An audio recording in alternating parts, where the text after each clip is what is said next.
A danger to herself as well as to the president. That's how a new book describes Natalie Harp, an aide to President Donald Trump who has allegedly unnerved many in Trump's inner circle for the aggressiveness of her attention to the POTUS. And the Secret Service is also reportedly alarmed by the strangeness of her behavior. The book is Michael Wolff's All or Nothing: How Trump Recaptured America, and Vanity Fair published a juicy excerpt all about what came to be known as the Natalie situation ahead of the book's release on February 25th. Natalie's known as the human printer for her habit of following Trump around and providing him with printouts of online material, and Wolff writes that the Secret Service became involved after the, quote, Lovestruck aide also started slipping Trump personal messages. The New York Times reported on those notes in November. Natalie's notes to the POTUS included lines like, "You are all that matters to me, I want to bring you joy, and I don't ever want to let you down." Wolff's book quotes a new note in which Natalie calls herself unworthy and pleads with the president,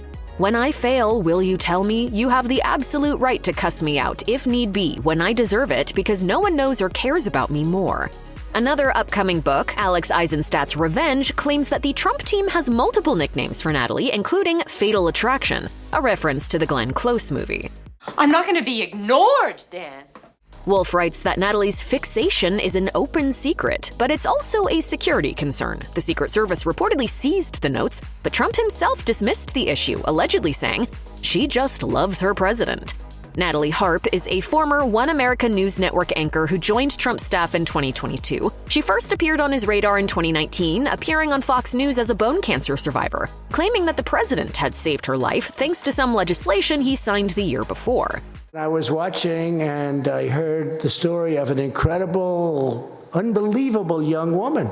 Trump even invited Natalie to speak at the 2020 Republican National Convention. "I wouldn't be alive today if it wasn't for you."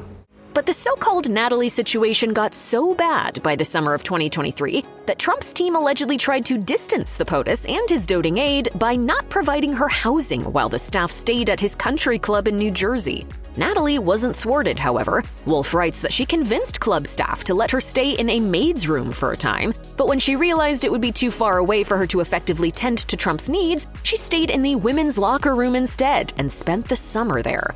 All or Nothing alleges that Trump found Natalie's persistence amusing and impressing, with one insider noting, "Trump just likes people who are, entirely in the sycophant territory."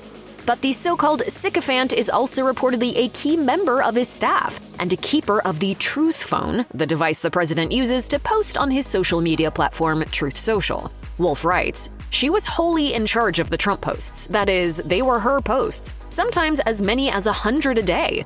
She's talking about how great San Francisco was before she destroyed it.